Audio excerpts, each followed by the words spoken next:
Hi there, Sanbonani Molweni. Welcome to Fix Channel. For you here, please subscribe before the end of the video.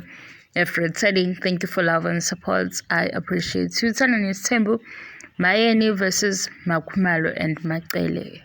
Hhayi, ihaba. Kuthiwa lana Mayeni will bring this new friendship down on its knees in no time. Hhayi friendship yintsha. Kodwa Makhumalo noMacele this time bayasebenza. Benza ishow ebizwa ezomshado. So le show le ezomshado ikhuluma ngezinto eziphathelene nomshado, inkinga zabantu abashadile. Bona umshado bakuwona isithembu. So uma bezokwenza ishow bobabili bezokhuluma nabantu, kubalulekile ukuthi kuvele kubantu ukuthi bayezwana. Ngithe before le show ezomshado indlela engibona ngayo ishow efanayo nale igumbi lamakhosikazi, ukuthi kulena ke ezomshado sekwenziwe ama-corrections, because bayiqala igumbi lamakhosikazi abantu baze bakhohlwa nokuthi kuneshow, bebuza ukuthi uphi uMangwabi, indlela ebeyiyona ngoba abayinikanga isikhathi sokuthi balandele itopic yosuku nokuthi lo muntu o-SMSile ukhuluma ngani, ukuze beyinike isikhathi sokuthi bephendule lowo muntu loyo, noma isiphela i-episode yokuqala kodwa bekwazile ukukhava indaba ezibalulekile. Kube ngathi bakwishow kodwa bazokhompyutha ngemibono abayibeka phambi kwethu. Igumbi lamakhosikazi bekukhona uMayeni, kukhona uMacele, kukhona uMakhumalo, mase kuba ubaba uNdabeyo obebajoyina later, okuyena obewumeluleki. Okunye-ke into ebengidida ukuthi bekuhlezi kunobaba uNdabeyo, kungahluki ukuthi namhlanje itopic ithi so kuzoba khona ofikile i-guest speaker ohambisana naleyo topic ukuze azokwanda ashiye ney'nombolo abantu kufanele ukuthi beyisebenzise makuwusizo okufanele ukuthi umuntu aqhubeke afone mangabe uyafona noma uya-SMS noma ibe khona indawo ayivakashelayo ukuze athole usizo. So kule ezomshado uMayeni akasiyingxenye yayo, uMakhumalo noMacele. Emehlweni ethu nokupromote ishow kubalulekile ukuthi kube nale friendship entsha. Ubukhulu bobungani nobukhulu bokuthi bazwana kangakanani akwazi mina ngisho ngingedwa, akwazi ukuthi kube yinto engingayibalula ngamavidiyo engiwabonile noma nge-TV show nanga i-TV show Uthando Nes'thembu noma season 6, because i-TV show enye into mhlangane isikhathi ngiyochaza. So makuphekwa ishow ezomshado kubalulekile ngoba ngisho kuqala igumbi lamakhosikazi abantu babe nombuzo owodwa obufana ukuthi njengoba sike sibabone ngala kuThando Nes'thembu kunezinto ezibaxakayo, benza kanjani ishow enale efuna ukuthi ukhulume into eqondile, unikeze abantu izeluleko noma ufane nomuntu ozoba nama-solutions, kodwa sibe sibabuka ngapha kuThando Nes'thembu ezinye izinto zingahlangani. Mayigqama lento yokuthi abazwani kodwa bazokwenza igumbi lamakhosikazi, bayibambile-ke ngapha kwezomshado ngoba ngapha kwezomshado bayazwana before ishow iqala, okubani, okuMakhumalo noMacele.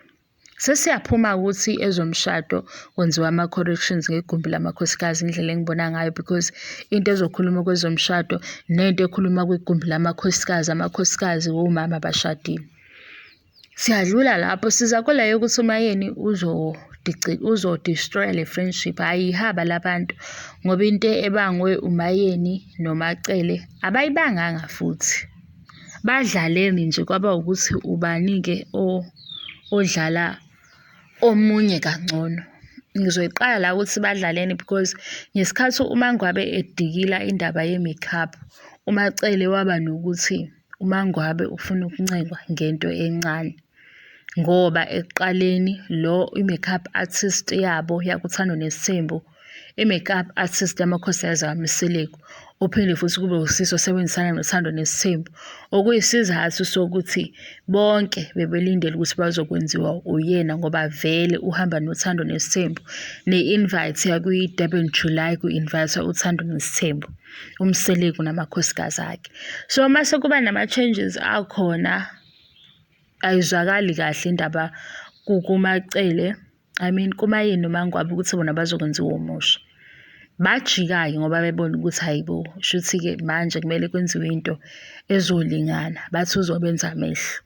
Uma uMayeni sethi abadle, ngesikhathi-ke ethi abadle, yena uyenzile i-makeup noSisi Thabile, abeqonda ukuthi afuna ukukwenza vele. Baxabana-ke, abaxabananga ukuxabana futhi into enkulu. Uthobile uMakhumalo washo ukuthi akayithandi-ke leyo esiyenziwa ngoba bekukhulunywe okunye. Mayethi akayithandi leyo ukuthi kuyaqhutshekwa kwenziwa into efanayo, kumuntu ozokwenza i-makeup lo okhona, into azoyizwa ukuthi yena akakho good or abamthembi. uMayeni mayisukuma nokuthi angifuni ukwenziwa umuntu omusha, okuzosala kumuntu oseceleni, hhayi kumakhosikazi axabanayo noma amakhosikazi abanga i-makeup. Ngisakhuluma isayidi lalo osalile okuyena obethe uzosiza, uzohamba nokuthi bonke vele bebengathanda ukwenziwa uyena ngoba yena musha. Kodwa manje ngoba useqalile, oqalile waqeda, yena useqedile nalo oyi-makeup artist yabo.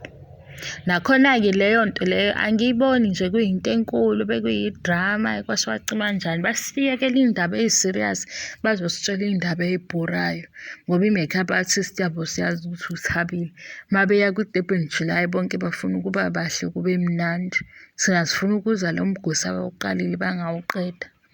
Le yokuthi Mayeni uzo-destroy i-friendship, akahlangene ne-friendship ezomshado, wenza izinto ze-fashion manje, ule ko-fashion collection nayo unelakhe ibhizinisi. Ile nto yokuthi phela abanye uma bebuka i-show le yaMaseleko uThando Nes'thembu baphakathi, bakwazi ukubona ukuthi ubani okhwalifayayo nongakhwalifayi. Kodwa siyazi ukuthi uma iqala i-show uMaseleko okuyena baba walaphaya ofike namakhosikazi akhe. Kodwa njengoba esefikile nje basixoxela indaba yabo, baningi-ke baya-disqualify ukuthi hhayi kwangafanele ajoyine isithembu. Hawu, manje sibheka thina sithi kodwa bonke la makhosikazi athandwe ubaba uMaseleko azabe kwisithembu. Iqale lapho indaba before bona benze isinqumo sokuthi isithembu bayasithanda noma basithanda, iqale lapho indaba.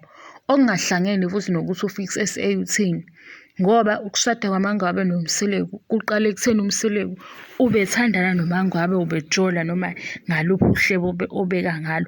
Lokho nje akuhlangene nomunye umuntu okuphi nothanda ishow waze waba addicted kwi-show. Yiqiniso nje lokuthi azaze ashade uqale wazana noMaseleko, obengasiyo futhi isinqumo sami. Noma ngiyibuka ishow sengifike ku-season 6 ngithi hey, zikhona izinto ey'hlukile, angikwazi ukuthi bengafanele abankosikazi kaMaseleko. Izwakala kanjani leyo nto? Ayizwakali ngathi angazi into etheni, kodwa nje into engazwakali kwangafanele. Wayezobe esibuzaphi lo baba waseMzumba ukuthi lo right lo akekho right ngoba abakhe nje bashade uyena, ebathandela izinto azaziyo nabo futhi bemthandela izinto abazaziyo. Ngisivale-ke le video ukuthi seyisuke yajika yaya kwenye indawo, kodwa le ndaba ebengifuna ukuyichaza sengiyichazile khona. Ukuthi sesifike kanjani la, hhayi nami angisazi, kodwa nje ngizwe kuthiwa hayibo uMayeni kwangamele ajoyine isithembu ngoba ufuna ukuba u-first wife. Washo ukuthi ufuna ukuba u-first wife? Kuyiphi i-episode? Ngoba into esiyaziyo ukuthi yena umazi kuqala, kodwa simzwanga esho nje ephindelela ukuthi kuba ufuna ukuba ne-friendship le kaMakhumalo noMacele asikaze simuzwe thini ngayo okwamanje. Ayakaveli i-episode la sesimuzwa khona ukuthi uthini nge-friendship, mawukuthi mhlawumpe iyamkhathaza ngandlela thile, ngiyayisholo nje nami. Hhayi, asiyivale le video. Thank you so much for your love and support. I love you and appreciate you. Bye bye.